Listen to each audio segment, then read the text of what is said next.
প্রেম পুরুষোত্তম স্বয়ং ভগবান পরতত্ত্ব সীমা রাইকানু মিলিত তনু রাসবিলাসের চরম পরিণতি কলিযুগের জীবের একমাত্র আশ্রয় গতি সংকীর্তনের জনক সংকীর্তন যজ্ঞেশ্বর নদিয়া নবদ্বীপ চন্দ্র বিহারী শ্রী শ্রী ব্রজ নবযুবদন্ত রাধা মাধবীর অপার অনুকম্পায় গৌর নিত্যানন্দের অপার করুণায় ভক্তগারস্থ আশ্রম শ্রী অঙ্গনে বিদেহী আত্মার কল্যাণার্থে হরিকথা অনুষ্ঠানে আজকে এই মধ্যাহ্ন দুপুরে যে সকল সাধুগুরু বৈষ্ণব মন্ডলী সুধী সজ্জার জগৎ মাতার অংশভূতা কল্যাণীয় মাতৃমণ্ডলী যারা অপ্রাকৃত অনিন্দ সুন্দর সেই সচ্চিত আনন্দময়ের প্রেম গুণরস শ্রবণ মানুষের প্রতি হয়ে সংসার বিষয়কর্মে উপেক্ষা করে হরিকথার অমৃত নদীতে যারা অবগাহন করতে এই শ্রী অঙ্গনে উপনীত হয়েছেন পাঠের প্রারম্ভে সকলের চরণে সহস্র দণ্ডবৎ প্রণতি নিবেদন করি। আমার প্রতি কৃপাশীষ দান করুন। পরমারাধ্য শ্রী গুরু মহারাজ মহন্ত মহারাজ বৃন্দাবনবাসীর নয়নের মণি নিত্যানন্দ পরিবারের কুলতিলক পরমহংস চূড়ামণি ভাগবত সিদ্ধান্ত কেশরী আন্তর্জাতিক ভাগবত হরিনাম প্রচারকারী ছিলেন বৃন্দাবনবাসীর নয়নের মণি, যিনি রাধারানীর অপার করুণায় বারবার এই পূর্ববঙ্গে নেমে এসেছেন, করুণা করেছেন, ভক্তদের কৃপা করেছেন। সেই পরমারাধ্য শ্রী গুরু মহারাজ মহন্ত মহারাজ নিত্যলীলায় প্রবিষ্ট শ্রী শ্রী 108 মুরারিদাস বাবাজির চরণ কমলে ভুয়ো ভুলুণ্ঠিত দণ্ডবৎ পরিণতি নিবেদন পূর্বক যৎকিঞ্চিৎ ভাগবতীয় পাঠে প্রবিষ্ট হচ্ছে।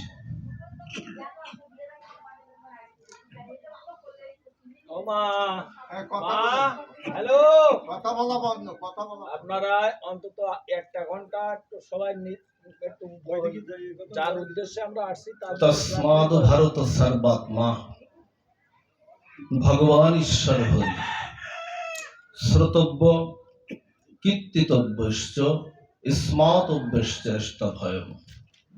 সর্ববেদান্তসার মহাপুরাণ শ্রীমদ্ ভাগবতের 2য় স্কন্ধে 1ম অধ্যায় পরীক্ষিতের সভায় শ্রী শুকদেব মুনি ভাগবত কথার প্রারম্ভে পরীক্ষিতের প্রতি লক্ষ্য করে সমস্ত বিশ্ব মানবের প্রতি এই শাশ্বত ভাগবতের এই শাশ্বত মহাসত্যটি প্রকাশ করলেন। পরীক্ষিত মহারাজ আপনারা জানেন, সবাই অবগত আছেন, পরীক্ষিত মহারাজ অভিশাপগ্রস্ত হয়েছিলেন। তার আয়ুটা ছিল আর 7 দিন। তো তিনি সবকিছু ছেড়ে সেই হরিদ্বারে গঙ্গা তিনি বসে 60,000 মুনি ঋষি সমবেত অনুষ্ঠানে সেখানে সুখদেব পাদ গোস্বামীকে গুরুরূপে বরণ করে তার চরণ কমল ধৌত করে ভগবতী আসনে বসিয়ে তার চরণ কমলে বসে এই প্রশ্নটি জিজ্ঞাসা করলেন, হে মহামুনিবর, আমার আয়ু আছে মাত্র আর 7 দিন। এই 7টা দিন আমি কিভাবে তার যথা উপযুক্ত ব্যবহার করি বা কোন পন্থা অবলম্বন করে, কোন শিক্ষা অবলম্বন করি, কোন কথা কীর্তন শ্রবণ কীর্তন করি আমি এই মৃত্যুময় সংসার থেকে উত্তীর্ণ হতে পারি এবং রাধা গোবিন্দের পাদপদ্ম আমি কিভাবে লাভ করতে পারি, চরণ কমলে বসে এই প্রশ্নটি করছেন। এই প্রশ্নটি শুধু পরীক্ষিত মহারাজের না, এই প্রশ্নটি আমরা যারা বেঁচে আছি এখনো মরি নাই, এই প্রশ্নটি আমাদেরও।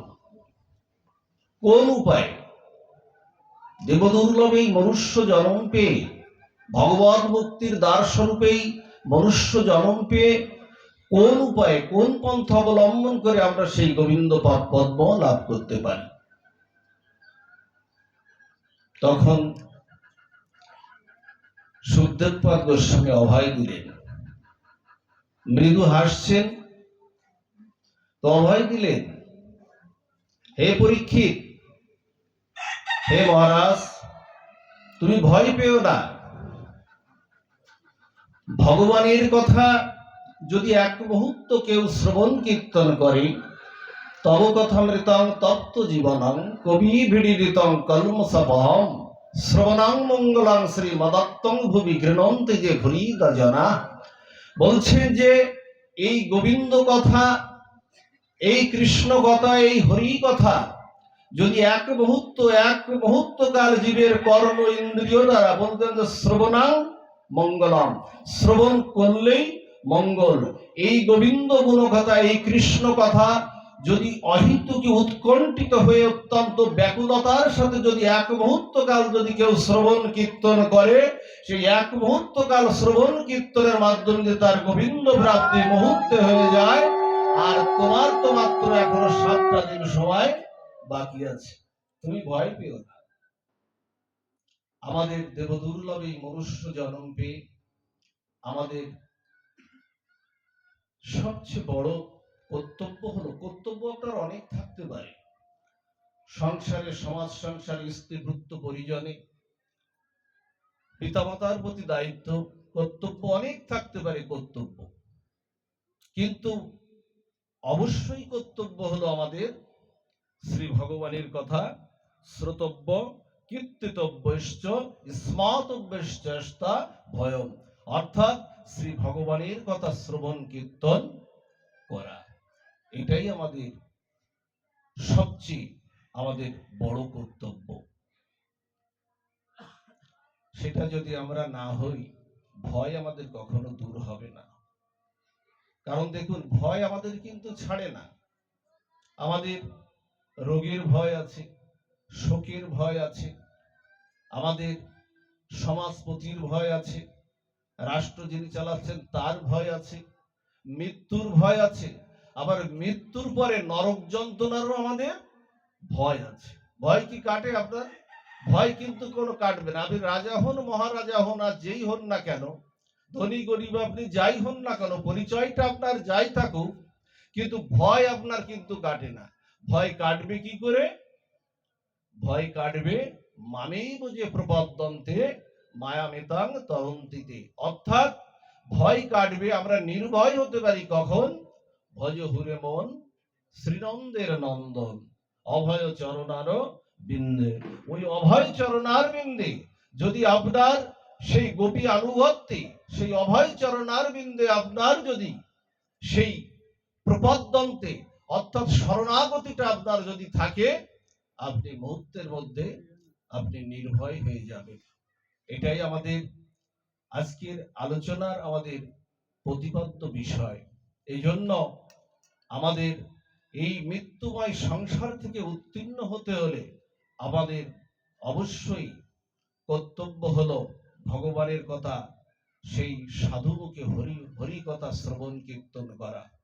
যা কপিল দেব তার মাতা দেবহূতিকে যে উপদেশ করলেন যে শতাং প্রসঙ্গ নাম বীর্য সঙ্গে বিদ ভবন্তি হৃৎকর্ণ রসায়ন কথা তজ্জসন দস্য পাবৎপানি শ্রদ্ধারতি ভক্তি ক্রমন্নস্বতি। মাতা ভগবান কপিল দেব তার মাতা দেবহূতিকে উপদেশ করছেন, হে মাতা, তুমি শ্রী ভগবানের কথা যদি সাধুমুখে হৃৎকর্ণ রসায়ন কথা তুমি যদি শ্রবণ কীর্তন করতে পারো, তাহলে সাধুদের মধ্যে যে গোবিন্দ চিৎকর প্রেম ভক্তি আছে, সেই সাধুমুখে যদি হরি কথা শ্রবণ হয়, সেই গোবিন্দ চিৎকর প্রেম ভক্তি তোমার মধ্যে মুহূর্তের মধ্যে প্রবেশ করে তোমাকেও কৃষ্ণ ভক্তি আনয়ন করতে সক্ষম হয়ে যাবে। এই জন্য আমাদের সেই বাক্যে সাধুমুখে হরি কথা শ্রবণ করলেই জীবের কৃষ্ণ ভক্তি হয়, এই বাক্যে আমাদের সবচেয়ে বড় প্রয়োজন হলো সেই দৃঢ় আস্থা এবং আমাদের পরম বিশ্বাসটা আমাদের থাকতে হবে। আপনারা জানেন যে ধ্রুব মহারাজ যখন বনে গমন করেছিলেন, তার সৎ পাতা কর্তৃক বিতাড়িত হয়ে যখন বনে গমন করলেন, তার নিজের মাতা সুনীতি তাকে পথ দেখালেন, বলছেন, শোনো, তোমার পিতার কোলে তোমাকে উঠতে দেয়নি তাতে কি হয়েছে, কিন্তু তুমি বনে যাও, বনে গিয়ে তাই সেই ভগবানের শ্রীহরির যদি আরাধনা করতে পারো, তোমার এই পিতা তোমাকে নামিয়ে দিতে পারে, কিন্তু পরম পিতার কোলে তোমাকে যদি একবার তোমাকে আশ্রয় দেয়, তাহলে তোমাকে আর কেউ নামাতে পারবে না। দেখুন, মায়ের কর্তব্য হলো এটা, পিতার কর্তব্য হলো এটা, যথাযথভাবে ভগবানের পথ দেখানোই হলো আমাদের সবচেয়ে পিতামাতার বা স্বজনের যে কর্তব্য, এটাই হলো পরম কর্তব্য, অবশ্যই কর্তব্য, যে সন্তানকে কৃষ্ণ ভক্তির পথটা দেখানো, যা ধ্রুব মহারাজের মাতা সুনীতি করেছিলেন। ধ্রুব গেলেন না, বনে গেলেন না, সংক্ষেপেই বলছে, বনে গেলেন। 3 দিনের তপস্যায় কে আসলেন সেখানে? 3 দিনের তপস্যায় সেখানে দেবর্ষিপাদ নারদ মুনি সেখানে আসলেন। এসে 5 বছরের বালক ধ্রুব তো চেনে না ভগবানকে, কি তার রূপ, কি তার গুণ, কি তার মহিমা, ধ্রুব তো চেনে না।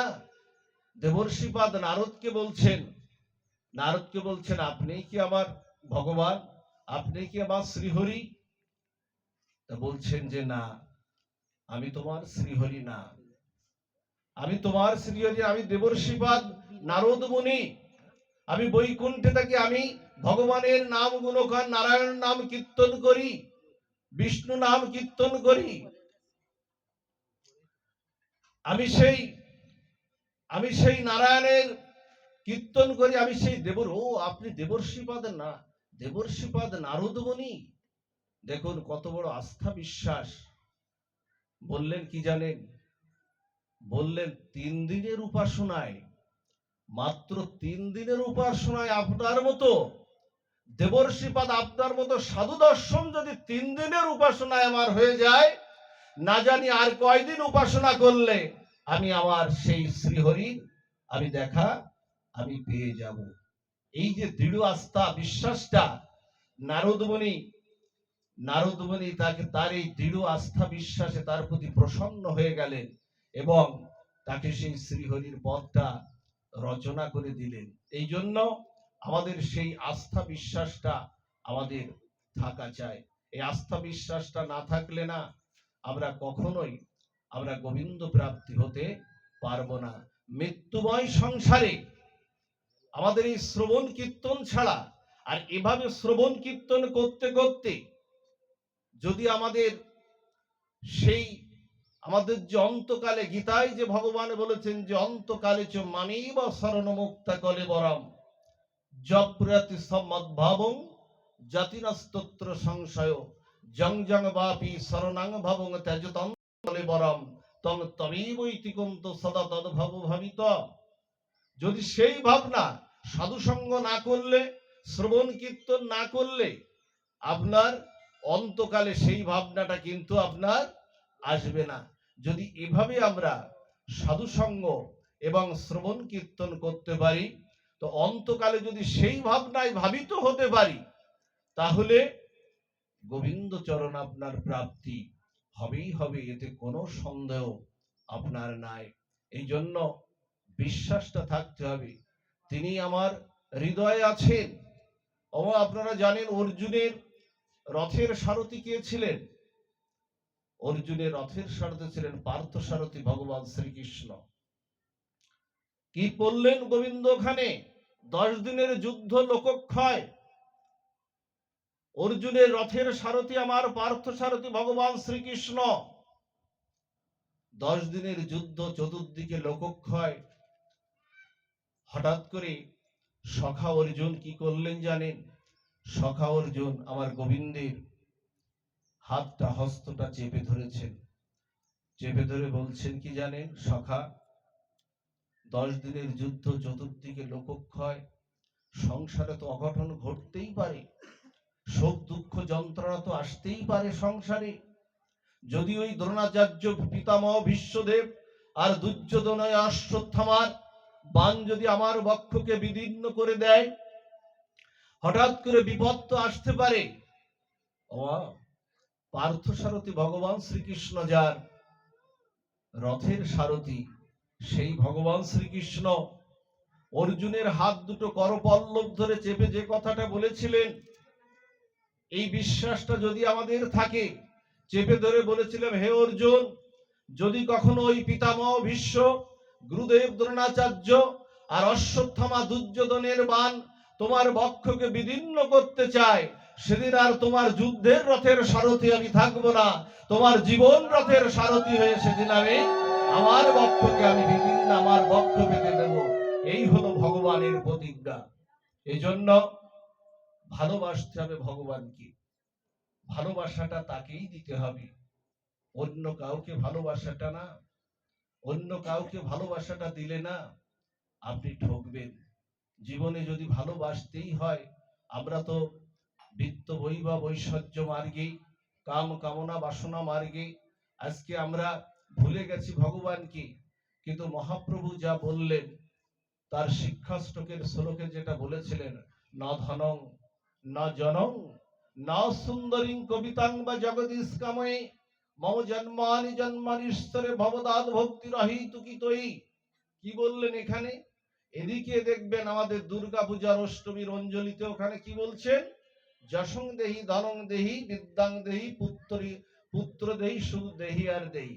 আর মহাপ্রভু বললেন ওকে বাগুলো বাদ দাও, দিয়ে বলো ন ধন ন ধনং, বলতে ধন চাই না, জন চাই না, সুন্দরী স্ত্রী চাই না, ওই সালাঙ্কারা কবিতাও চাই না, যেন জন্ম জন্মান্তরে তোমার চরণে যেন অহেতুকি ভক্তিটা, অহেতুকি কৃপা ভক্তিটা যেন আমার থাকে। এই ভক্তিটাই আমাদের আমাদের নিয়ে যাবে গোবিন্দ পাদমুখী, পদ্মমুখী আমাদের করে দেবে। আপনারা জানেন মহাপ্রভু যখন বিষ্ণুপ্রিয়াকে যখন বিবাহ করেছিলেন, 14 বছরের বিষ্ণুপ্রিয়া, আপনারা জানেন একটা রাতও মহাপ্রভু বিষ্ণুপ্রিয়াকে বিবাহ করে একটা রাতও তার সঙ্গে কাটাননি আমার চৈতন্য মহাপ্রভু। আমাদেরকে জীবকে কৃষ্ণ প্রেম দিতে, আমাদেরকে চৈতন্য প্রেম দিতে, আমার চৈতন্য মহাপ্রভু রাধা বলে বিভাবিত চৈতন্য মহাপ্রভু শ্রীবাসাঙ্গিনায় কীর্তনাদি করতেন। আমার চৈতন্য মহাপ্রভু যেখান থেকে নাম যজ্ঞের শুভারম্ভ হয়েছিল সেই শ্রীবাসাঙ্গিনার থেকে, সেখানে প্রতি রাত জেগে জেগে আমার চৈতন্য মহাপ্রভু নাম সংকীর্তন করতেন। প্রভাতে প্রভাতে কাক ডাকা ভরে আর সচিমাতা এরকম পথের পারে বসে থাকতেন, নিমাই এলি নিমাই এলি নিমাই, নিমাই নিমাই নিমাই বলে ডাকতেন আমার সচিমা। কাক ডাকা ভরে যখন আমার চৈতন্য মহাপ্রভু নাম সংকীর্তন শেষ করে যখন আসতেন তখন মায়ের কোলে এসে মাথাটা দিয়ে না মহাপ্রভু মায়ের কোলে মাথাটা দিয়ে বলতেন, মা তুমি কেন এত রাত জেগে জেগে বসে থাকো মা? সচিমা বলতেন, ওরে মা বাবা তো হোসনি এখনো, মা বাবা হলে জানবি, সন্তান যার বাইরে থাকে তার কি আর ঘুম আসে রে বাবা? তুই রাত জেগে জেগে শ্রীবাসাঙ্কিনায় কীর্তন করবি, ধুলাই গড়াগড়ি দিবি, আষাঢ় বিছাড় খাবি। ওরে কেন করিস এমন? কেন করিস? তোর অঙ্গে ব্যথা লাগলে আমার বুঝি ব্যথা লাগে না? আমারও তো ব্যথা লাগে, তোর অঙ্গে ব্যথা লাগলে আমারও তো ব্যথা লাগে। আমি বসে আছি মায়ের কোলে না, মাথাটা দিয়ে। মা কি করছেন জানেন? মায়ের মতো আদর, বাবার মতো আদর তো জগৎ সংসারে আর কেউ নাই।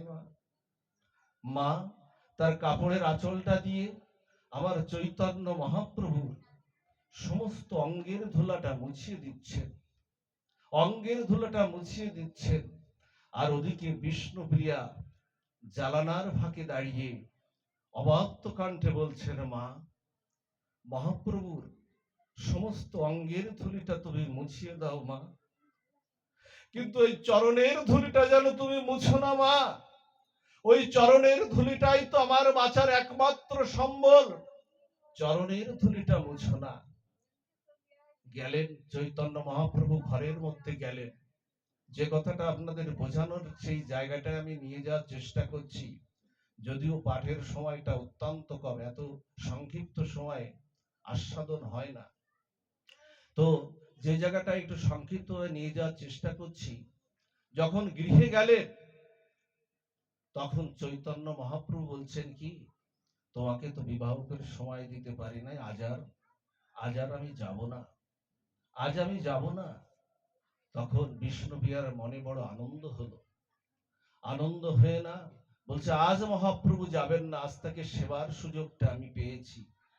ফুলশয্যায় শায়িত করেছেন, বিছানাটা ফুলের বালিশ, ফুলের বিছানা দিয়ে মহাপ্রভুকে আজকে সেবা দেবেন বলে আমার বিষ্ণুপ্রিয়া আজকে সাজিয়েছেন, নিজেও সেজেছেন পরম আনন্দে, নিজেও সেজেছেন আজকে মহাপ্রভুর সামনে।